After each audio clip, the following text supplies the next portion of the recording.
Miss Keller, I have a question. You were talking about the Israelis and the Palestinians, but I don't see Palestine on the map. Well, Lisa, the Palestinians live here, but they don't have a country of their own. Why not? It's complicated, but let me try to explain. Both peoples wanted a country in a place they call the Holy Land.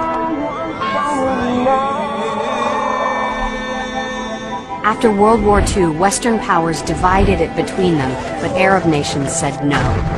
Over the years, wars were fought with the new country of Israel, and Israel won, taking control of Palestinian land.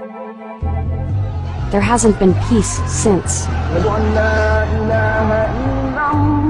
Now 1.5 million Palestinians live in Gaza, packed into this tiny strip of land.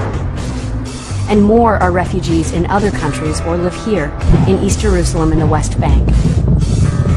But Israeli governments have covered this Palestinian land with new Jewish towns called settlements.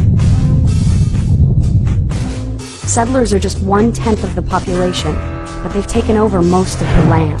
The settlements are like colonies, built to control as much land and water as possible.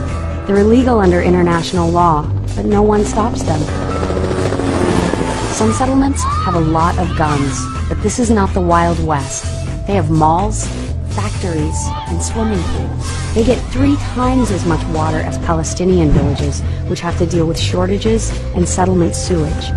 The settlements are connected by a maze of roads, some only Israelis can use, while Palestinians can spend hours every day passing through military checkpoints just to get to school or work or even the hospital. Some Palestinians have never been able to visit relatives who live just miles away.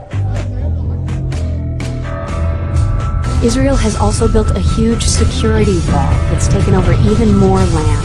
They cut some Palestinian villages down the middle, separating farmers from their lands and people from their friends and family. So the real map looks like this, with the wall, roads, and over 200 settlements squeezing Palestinians into small pockets. You see, Lisa, today there still really isn't a place that Palestinians can call their own.